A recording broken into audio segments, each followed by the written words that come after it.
Happy Valley, and welcome back to another edition of the PSU 365 podcast. This week, I'm joined by Joey Klender once again, talking some wrestling. Big Ten wrestling championships are this weekend. We're going to get things kicked off on March 9th, this Saturday, on BTN, starting at 10 a.m. for the first round quarters and the wrestlebacks. Joey, just overall thoughts going into this one, because it's been a couple weeks since we had our last pod, I guess. Yeah, I'm definitely looking forward to it. There's going to be a lot of good matches and a lot of good wrestling. The Big Ten tournament's so important because, first off, it's always the tournament with the most allocations for nationals. So, if somebody has an off tournament or whatever, there's a chance they still make it. But also, it's super tough as a conference for wrestling. So, it really sets you up for either success or failure for the national tournament because if you don't do well at this tournament, you're not going to be seeded well for nationals, and you're probably going to get a hammer like first or second round. So super important that you do well at this tournament, like all the conference tournaments, but this one especially just because there's so many guys that will qualify for it. So you're going to see a lot of matches this weekend that you're going to see in a couple more weekends at NCAA. So, but yeah, I mean, this is the weekend all us Big Ten wrestling fans wait for all season, and there's gonna be a lot of good wrestling this weekend, so I'm looking forward to it. Yeah, so let's just get things started right away. 125 pounds, Braden Davis, seated at number 6. Obviously these things can change before the brackets are officially released, but seated at number 6 right now. I want to ask you first, do you think that's a fair seating for him, number one? And number two, where does he kind of have to go in order to kind of make a little bit of a run here?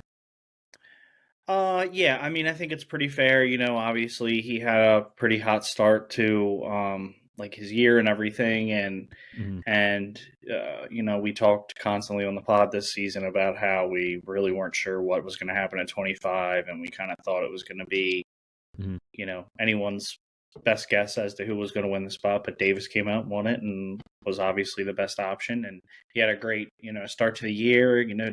Dropped that match to and Iowa, and then, dropped a couple more, had a couple close ones. But, I think 6 is pretty fair. I think it's tough to seed him, in front of anybody. The disappointing thing is I think that he's definitely capable of beating Smith of Nebraska.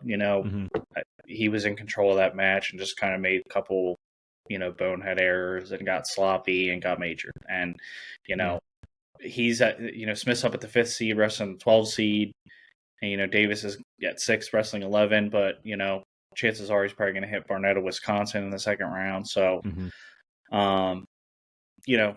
hopefully he can kind of,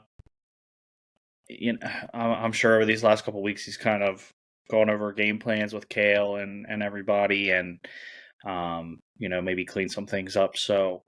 He's going to have a pretty tough road to the final. He's going to have to beat, the 3 seed and the 2 seed more than likely to get to the finals. And then he's going to have Matt Ramos in the finals more than likely. So, obviously at these tournaments, anything can happen. Everybody on this bracket is capable of winning and pulling upsets and stuff like that. But, I think 6 is more than fair. And I think that, Davis, in order for him to kind of get his way to an easier path to be an All-American, he's going to have to do really well this weekend. If he, goes out, wins his first, loses his second, and has to get into the wrestlebacks and wrestle his way up, first off, that's super tiring. You're going to have a bunch of matches over 2 days against really tough kids. And then on top of it, if you don't play super high, you're going to make a pretty tough bed to sleep in when it comes time for nationals. So, I guess we'll see. Yeah. Do we think he? I know they're projecting, I think 9 spots for allocation spots here. We're assuming he probably makes that, right? Yeah, I think he's definitely in the top 9 of 25 pounders in the country, and especially the Big Ten. So, you know what I mean? But like I said, anything can happen. There's a lot of tough kids. Some kids really peak at this time of year. You always have those stories of, there's 1 or 2 kids that kind of just didn't really do much during the regular season, and then they get to the postseason and they really turn up the heat a lot and do super well. So, Yeah, I don't think that he'll have a problem qualifying. I think he's more than capable. He's beaten a lot of good kids this year. He's lost a few tight matches, and I think that, the Smith match especially, and I also think that the Ayala match, those were kind of maturity things. Ayala match was definitely more than winnable. I think he just kind of like didn't really trust his attacks very much in that match. And like I said, with the Smith match, it was just kind of a couple mistakes just led to back points and led to a lot of, it led to a pretty close match, not being super close when you look at the score, but it is what it is. For sure. Next up, 133 pounds. Aaron Nagao is what is he seated at right now? He's 1, 2, 3, fifth. 4, 5, fifth. It's kind of a wide. I know I shouldn't say wide open, but it seems like a wide open weight bracket for the most part. I know Dylan's obviously on top, but he also it was a sudden victory against Nagao a couple weeks ago, a couple months ago. It was a pin, but like you said, it was sudden victory, and it was kind of just a 50-50 position, and he just kind of got caught. I've talked a lot about Nagao this year. I've talked a lot about how, I hope he kind of gets a little more comfortable offensively. Do I think that we're going to see like a monumental change now that he's had 2 weeks off and that it's Big Ten time? No, I don't. Do I think he's capable of making nationals? Of course. I think that's pretty much a shoo-in. Do I think he's going to be an All-American? That's kind of up for debate at this point because he's had some really good matches this year, but then he's had other matches where it just really hasn't been, super impressive, I guess. But, he's got Hampton from Michigan State. If the seeds hold, he's got Hampton from Michigan State the first round, and he teched him, and, that was a shutout dual meet for Penn State. So, then he'll go in and he'll wrestle Van D in Nebraska. Nobody's going to have a super easy road to making the semis or making the finals in this tournament, but these guys that are kind of seated in the middle of the pack, they're going to have to wrestle above their seating a lot in order to, get to where they want to be. First off, to help the team score team points and to have an easier road for themselves when, national tournament comes around. So, but yeah, I think that, in all honesty, Nagao, he just needs to kind of trust himself a little more and stay out of scrambles and finish his leg attacks, and he'll be fine. Yeah, definitely gonna be interesting at that 133 pound. I think it's seven automatic qualifiers, so that should be interesting to see how that one plays out. 141 pounds. They're getting 11 automatic qualifiers. It sounds like. And Bo Bartlett is going in at number 1. Obviously, never lost this year or this season, whatever. Do we really think he's just kind of going to cruise in this one, or? This is another one where things get pretty interesting because, he gets the first round bye, and let's say, hypothetically, Fungaro of Indiana goes through. Bo had a really tough match against him. He had to take him down in the last couple seconds to win. Yeah. Fungaro is a tough matchup for him because he's super long and lanky, and those kids are always just super difficult to wrestle, especially when you're like short and stocky like Bo is. There's a lot of really good kids in this bracket. And then, let's say Bo goes and cruises through and makes the finals. He's got Jesse Mendez to deal with from Ohio State.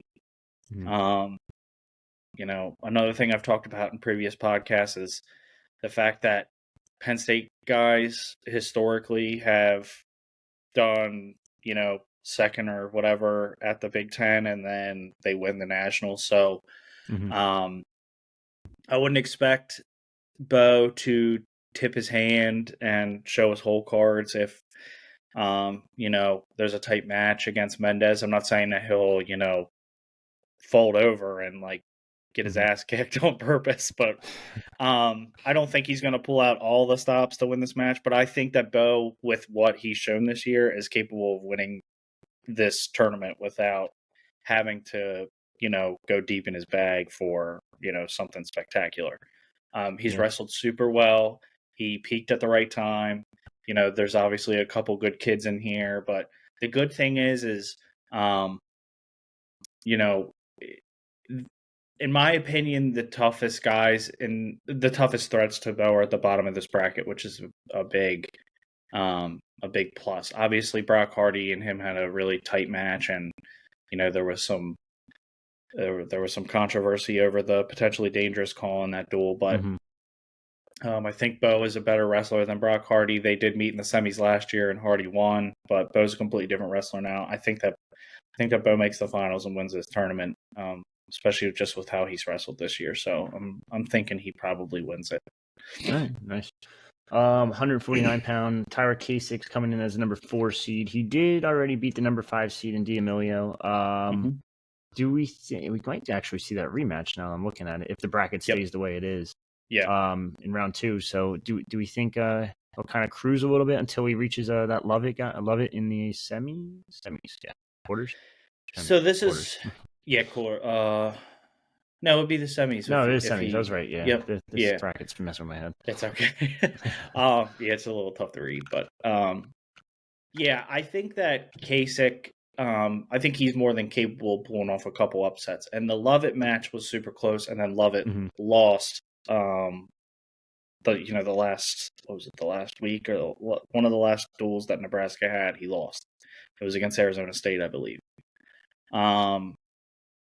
So Lovett's beatable. I think there was a lot of narrative that Lovett was not necessarily like untouchable, but I think that a lot of people thought that he wasn't going to be beat by anybody, and he was. So, obviously matchups make matches, and Kasich is he's a tough match for anybody. He's proven that. He's beaten a lot of good guys. He's only lost 3 times this year. I think it's more than reasonable to say that he at least makes the semis. I think it's possible that he makes the finals, but to be completely honest with you, I think that he'll probably drop that Lovett match, drop down, and I think he'll be wrestling for third on Sunday afternoon. But as a true freshman, you can't complain. And that's not an easy bracket. I mean, there's a lot of really good kids in there. I mean, there's Rooks, there's Lovett, there's Gomez, and he probably won't get to hit Gomez unless he beats Lovett in the finals. And we didn't get to see that match this year because Gomez didn't wrestle the Michigan Penn State duel. But Casich's got a chance to do something really spectacular here, and he's more than capable. So I think that he's going to kind of put the country on watch this weekend. I really expect him to do super, super well. So I think he's gonna be more than fine at this tournament this weekend. Yeah, I mean, like you said, a true freshman 4 seed, number 1 to start with, is phenomenal. And if you can make the 3rd place round, it's like you can't really complain. No, you can't. I mean, that's good for the team and it's good for him, and it's going to make his road to making the finals at nationals a little easier. So yeah, for sure. 157 pounds, Levi Haynes, stud, coming in at number 1. I'm not the best wrestling guy in the world, but I don't really see a threat for him in this one. Am I wrong? I don't think so. Maybe a slight threat. Yeah, I mean, I'll be honest with you. The Chase Aldate match was his closest match of the year. Chase Aldate, to me, was not ranked, or he wasn't ranked properly for that match. I think he was ranked like 12th or something going into that match. And, Haynes needed like a miracle to pull it out. So, obviously, all these kids are capable, but I think now that the postseason's here, I think, Haynes has really stepped up, and he was big for the team in the Nebraska duel because first half of that was a little iffy. And, his match really kind of turned things around. And, he didn't have an easy match either. He had Peyton Robb, and Peyton Robb's no slouch. So, but he went out and got offensive and scored points and pretty much turned the momentum of the duel single-handedly. So I'm going to think that Haynes probably walks through this pretty easily and wins this tournament. I think he'll be a national champion this year. I think the only reason he didn't last year is because Austin O'Connor had a lot of experience and he was a national champ already. So, I'm not seeing any true threat, but I mean, I do think that, I'm not thinking he'll get bonus points every single match, but certainly possible, but I just don't see that. But yeah, 165 pounds, Mitch Messenbrink. It looks like he'll face a couple new people in the quarters if it stays as is. The semis, that's a different issue entirely. But do you think it's? Let me ask you this before we even go into the bracket. Do you think he should have been seeded number one? Because he is undefeated, and I know Hammett has the one loss, and it's probably closer than I'm thinking. But I don't know. It's tough to say. It's hard because, like, obviously, I think that a lot of people would think that, or I think a lot of people would say that he's the best 65 in the Big Ten. I think a lot of people would say he's the third best wrestler in the country behind O'Toole and Carr. With that being said, I don't know if I'm necessarily upset with him being the 2 seed because I think he's going to take that into the tournament with a little bit of a chip on his shoulder because always helps. He's really proven that he's kind of like he's going to be trouble for everybody moving forward. I mean, he's got a nonstop motor. He constantly attacks. I mean, what he did to Amin that duel was stupid. I mean, he almost got Amin disqualified for stalling warning. So, I kind of am okay with the fact that he took the 2 seed because of I think the chip on his shoulder is I think that's gonna help. But yeah, I think you can obviously make an argument that he's probably deserving of the 1 seed, but it is what it is. I don't think it's really going to be too much of a difference maker. I think he wins this tournament, and I don't think it's going to be super close. The only thing I am concerned about is the fact that he does have a little bit of an issue getting off bottom. We saw that in the Ohio State match, and I'm not saying it's like impossible for him to get off bottom, but he definitely had an issue in that match when Hefner threw legs in and was riding him pretty tough on the top. So, yeah, I mean, I don't think that's going to I really don't think it's going to be like a difference maker in any match, but I think there is a little bit of a hint as to, if we need to neutralize his attacks a little bit, let's get him on bottom, at the beginning of a period or whatever, take top, but we'll see. I don't think that anybody's going to be able to like slow him down offensively. He's just too persistent. Yeah. His pace is just stupid. So it's fair. Next up, 174-pound Carter Strachey. Is he healthy? Number one, right? he technically already qualified for an at-large, right? Right. He steps out on that mat and med forfeits twice. I don't think any single sane person in the entire world is going to say he doesn't deserve to be at nationals. Yeah. With that being said, do I think he goes out there and wrestles on Saturday? I think he does. I don't know. I really don't. But I just think he's too much of a competitor to go out and do anything that isn't his Instagram post just kind of seemed like it sort of solidified that he's wrestling. Pull that one up. Right. Where is this? I would say a true champion can adapt to anything. You can either run from your adversity or face it head on and conquer it. Yeah, it looks fine to me. Yeah, I mean, it's just kind of... The thing is Kale also said that the plan is to do what he does and go compete.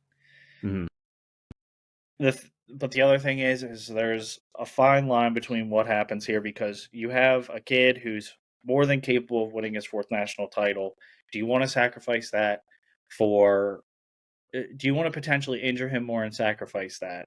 Because chances are if he gets hurt, he's probably done. And he's probably not coming back. I can't see I understand you and I both thought it was posturing for him to even consider not coming back this year.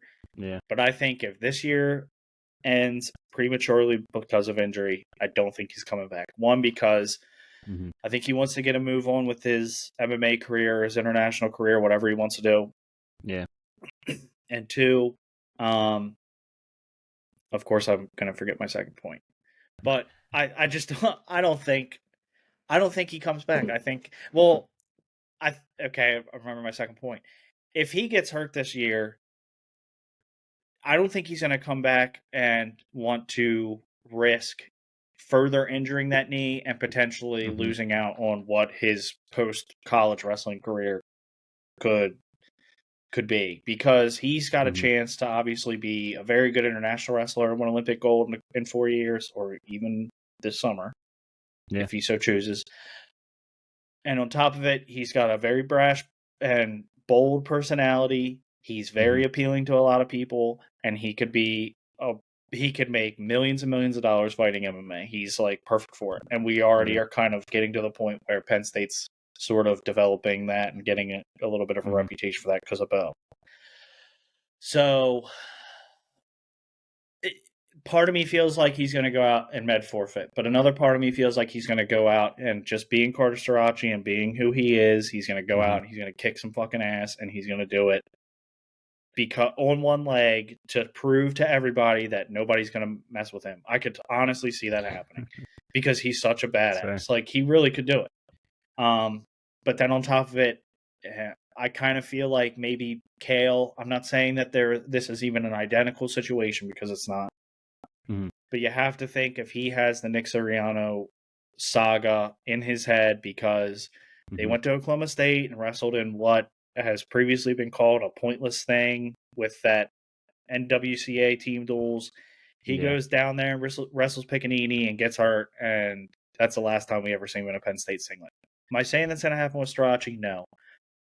I think it's a completely different situation because one's a senior, one was a freshman. But at the same time, I don't think anybody is going to want Kale to push. Not that he would push him out there, but I don't think Kale will even take the risk of Starachi's ego getting in his own way, getting hurt, not wrestling this year, leaving Penn State, and then there's this bit of resentment potentially between, him and Kale or whoever. Because he didn't put a stop to it as the coach. I don't know. It's tough to say. It's all speculation at this point, but I think we see him wrestle this weekend. Yeah, I know Kale's exact quote was, his plan is to do what he does and go compete. That's something that we'll have to step in there if we don't feel it's in his best interest. Getting to nationals is number one, and being at your best at nationals is number two. So that is the obvious goal, but we'll have to wait and see what happens. Saturday. The other thing is, just real quick, is we don't know the severity of this injury either, and that kind of throws a wrench into things because a lot of people were speculating that it's an ACL injury just based on like the angle of his knee when he got hurt. And from what I mean, he did get hurt in the middle of that match and came out and still got a tech fall and won, and it was a first period tech fall. So I get that there's that, but you also have to remember that he was literally like helped off the mat after the match. Yeah. There's a lot of weird things here, so I guess we'll see. So it's going to be an interesting one for sure. If he doesn't go, let me ask you this. Is it just as simple as like Griffith is probably the favorite, or? I know I would probably I would probably pick Shane Griffith just because Kennedy's good, but I also think that Griffith is just I think he's kind of proven that he's second best there. I don't think Edmund I think Edmund Ruth I don't think he really I'm not saying he doesn't have a chance, but I don't think he's going to beat Griffith, and I don't think he's going to beat Kennedy at this point. Not at the Big Tens, at least. But I could be wrong. I mean, there's a chance that freaking, somebody, there's a chance a 10 seed wins. You know what I mean? Yeah, like, it's Starachi's so head and shoulders above everybody. That's what you kind of get when you take him out of the equation. Like, it's a pretty good bracket. Yeah, definitely an interesting one. Yeah. 184 pounds. Bernie Truax is coming in at third seed. Obviously, again, could change. Probably going to stay the same if I had to guess, though. How do we kind of feel about this one? Because Salazar's at the top. Pinto's at the bottom. he's had some good duels, but he's also had some really bad duels. Right. I think when Bernie's at his best, he's pretty close to, top 3 in the country. He was beating Rogotsky of Ohio State. He looked great in that match and just got stupid and got caught and got pinned. I think, I talked earlier this year about, I think that his awareness in that match was a little subpar. When you're up that many points and the kid's just reaching around grabbing for your head, there's only one reason he's doing that, and it's to pin you. Because he doesn't, Bernie was pretty much taking him down at will during that match and had a pretty good lead on him, and he just got stupid and just got kind of lackadaisical and got caught, and it happens. So it's not like he's a total outlier, but and I think he's capable of being Pinto because that match was super close. It was an excellent match at Rec Hall. Pinto, had to fend off that last 10 seconds of offense and almost got taken down and did a great job of avoiding the takedown to win that match. So, yeah, Bernie's got a chance to win this bracket for sure. That would make his whole road at Nationals a lot easier, of course, if he just went out and won, and he would have a little easier path. But,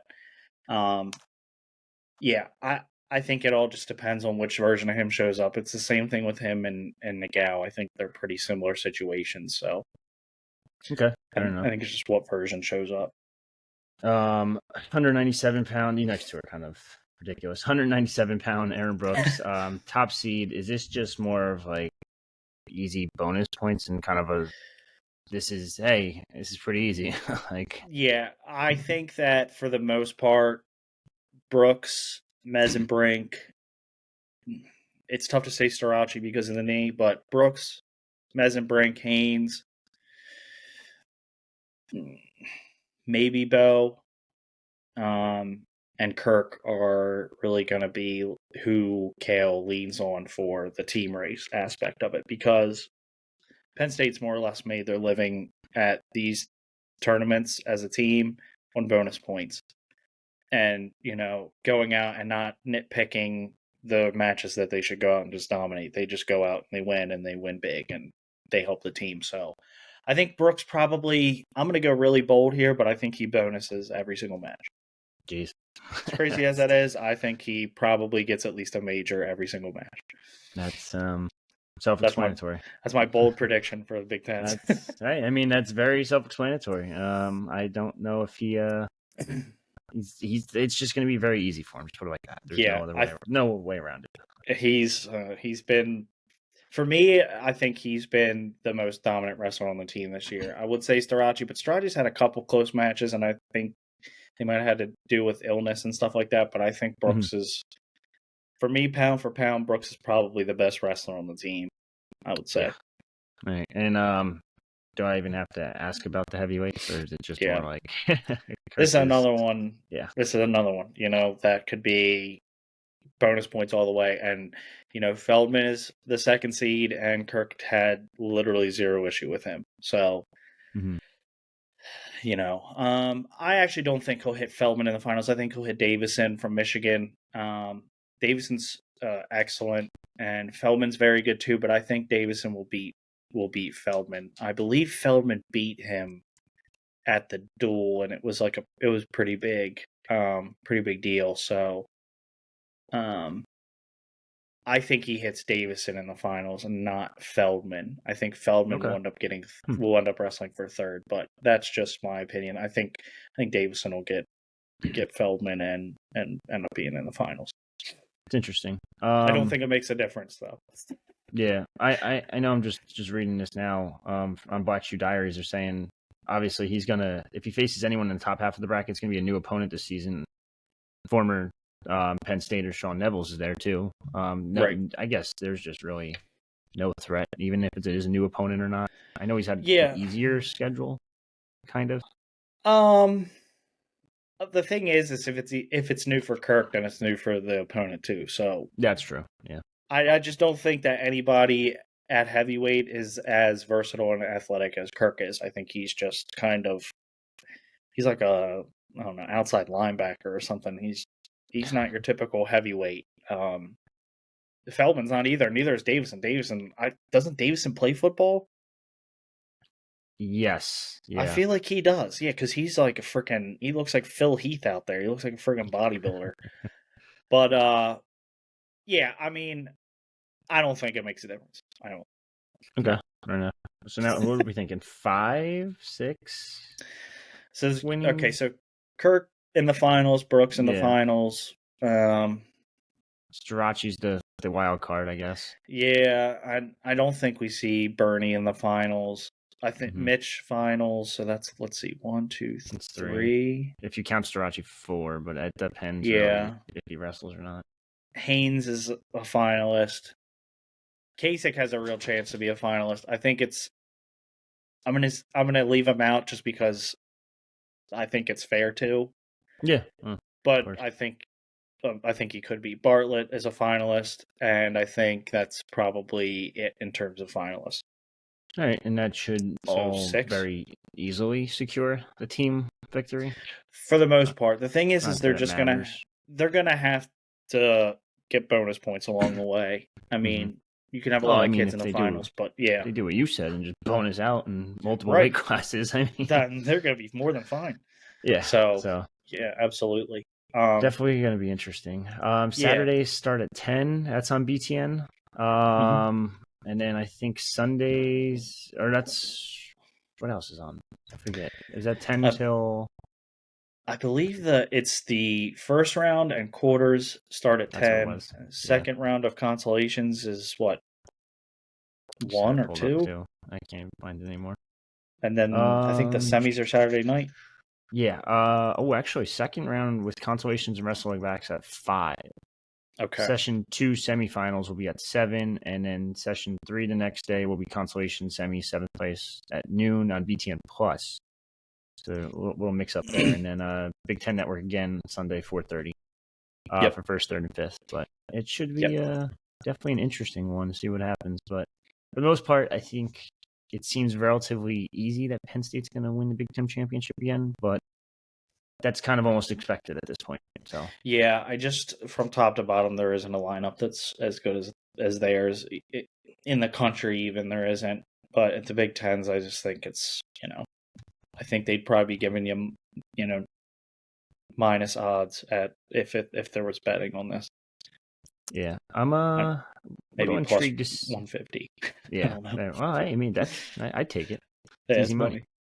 I'm intrigued to see how Maryland sets this up too, because Maryland's not like McPhinney said here is what it is, and plus it's like it's Under Armour too, so it's kind of gross. But that's just they're the only school in like the Big Ten. No, Northwestern maybe. Northwestern's Under Armour, I think. I hate it. It's just you're not an Under Armour guy, huh? No, I hate Under Armour. I shouldn't say I hate it. It's such a distant third between the 3 major logos. Do you have like a personal beef with Under Armour? No, it's just I just like everyone I've talked to in the like any sport, they always say Under Armour gear is just so much like less useful, whether because football, basketball, I'm sure wrestling's probably the same. I know like covering Rutgers for the other site, like Adidas, like they complain about that too. Like it's just Nike is just like the premier thing for wrestling and for football and even for basketball. Like, yeah, I mean, I'll be honest with you.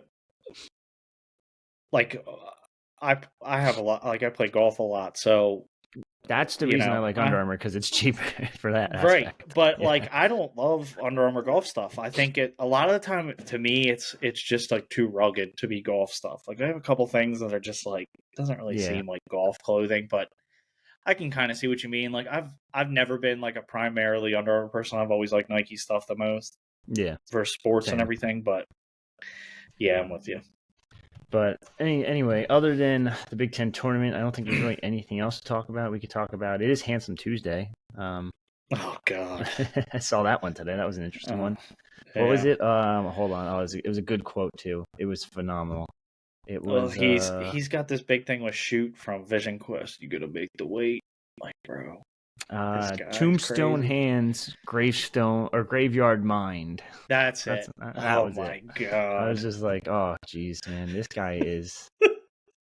He is something else. Uh, The fact that he has social media now. Imagine if he had it when he was in college. Oof. He would I have been think he Ferrari. did. He did, but he didn't. He wasn't Like, like flamboyant. Like it was yeah, like the occasional picture of him at Yankee Stadium and an yeah. occasional picture of him with his parents in New York City. And Just like flexing, kind of. yeah, it was. Yeah, yeah. He's a goober. The He guy's is. he's insane. Yeah, he's something. And then the Ferrari brothers again. Here we go again. Oh, it's a different one this Yikes! time. Yikes! Who the frick Ugh. knows is gonna happen with that? I just I I I can't believe this is just me from like thinking about the 14 years I've heavily followed this sport, and you know I just don't see how they fit in at Iowa. It just is so strange to me Mhm. that the brands are even entertaining it at this point. Like I really can't. And I know that you have to go with, I'm not saying that they're guilty of anything. I'm not saying that they did anything. I have to say that, like I, I but like just the drama that surrounds them and all the controversy and stuff, it's just like Yeah. it's crazy to think about because to me, Iowa's just such a, like, I think of guys like Brent Metcalf, and I think of guys like Tony Mhm. Ramos and Matt McDonough, and I think of those guys, and all it was wrestling. There was nothing else that mattered. And when I think of the Ferraris, I think of wrestling because they're really good wrestlers, but I also think of everything Yeah. that comes with that. You have a very flamboyant family here who's they're polarizing Out to there. say the least, and I just don't see how I can't believe that the brands are entertaining it. I would have thought that 8 months ago they would have said, no, we don't think it's a great fit here. Yeah. But who knows? I mean, I really don't know what's going to happen with that. And, based on what we've been reading over the past couple of days with everything, I just don't know what's going to happen. I really don't. I just Yeah. feel like, every couple months something comes out, every couple months there's some controversy surrounding them. Who knows, man? Who freaking It's knows? my favorite tweet. Just reading, like, you search Ferrari and just everything pops up. Ferraris Mm-hmm. are truly the wrestling Kardashians, and Mm-hmm. that's pretty fucking accurate if you ask me. Yeah. Uh-huh.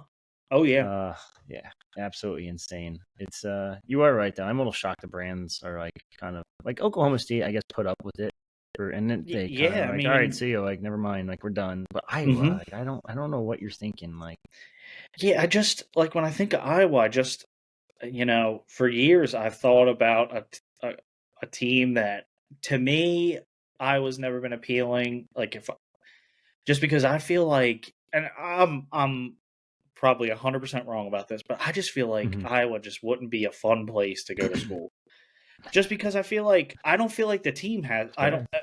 When I see, I don't think the team has fun. I'm probably dead wrong. I'm sure I am. Oh, Like I'm sure they I'm have sure some. they It's all have fun. college. You can't Yeah, not have like fun, but yeah, but I just like to me, like I look at a lot of schools, and it seems like all the guys, and I think Iowa's team is a family. Like I absolutely think that, mhm. but I just think that like I just think of Iowa. I think of such hard nosed, disciplined uh, wrestlers that obviously the sport's kind of. I'm not ever going to say that the sport has moved on from Iowa because that's not fair. Because Iowa's Mhm. still a threat every single year. They won a national championship in 2020. Like Of course. they've had a lot of great names over the years, but to me, I just think of if you're if you're not all in on wrestling, then we're not going to take you, and that's final. And Mhm. I can't sit here and act like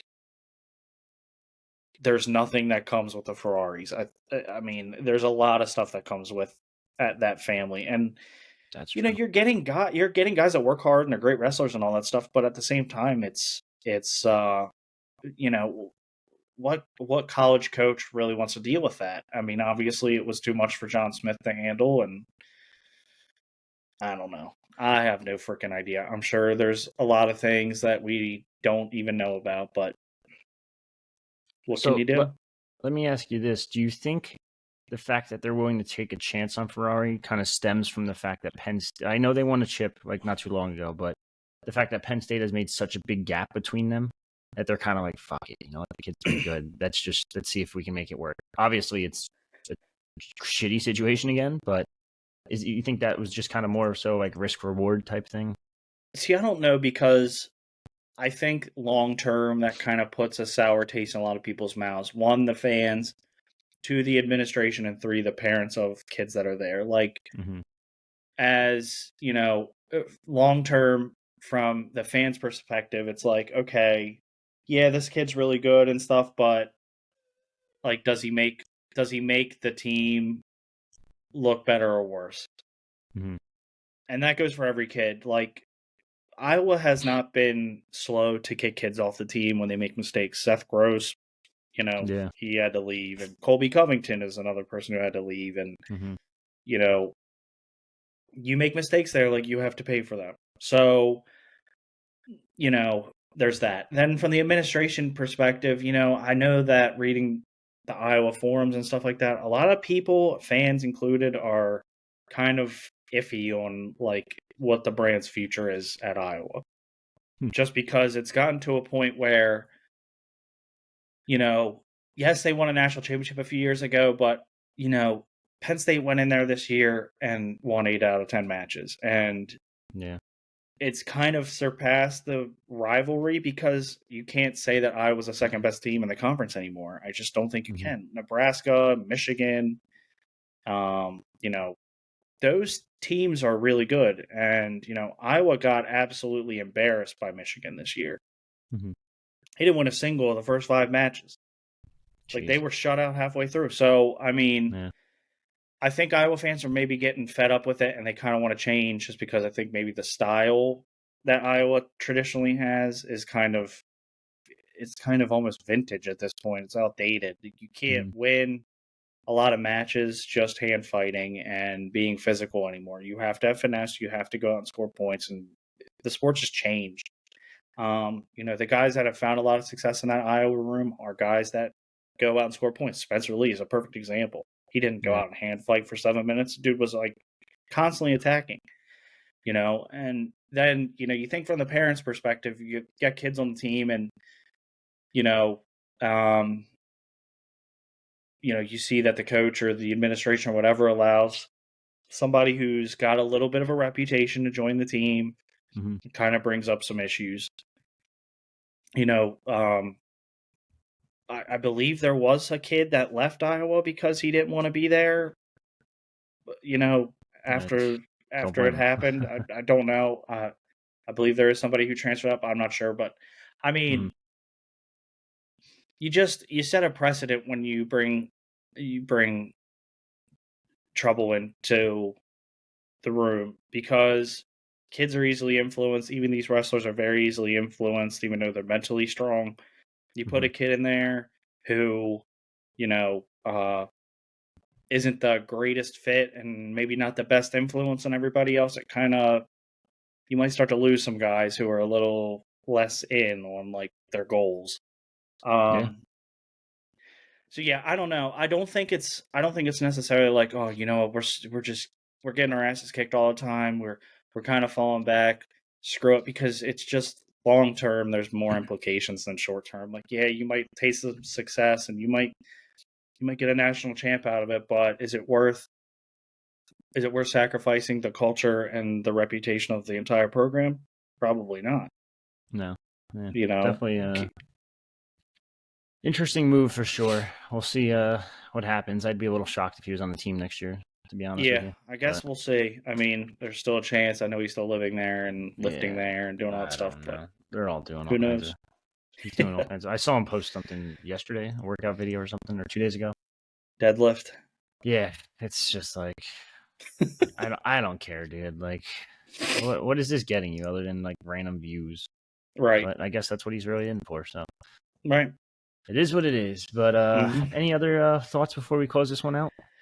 No, but yeah, I'll be there both days. So I'm looking forward to it. It's my first time going to Big Tens. I haven't been to Big Tens yet, so I'm looking forward to it. I'm really excited.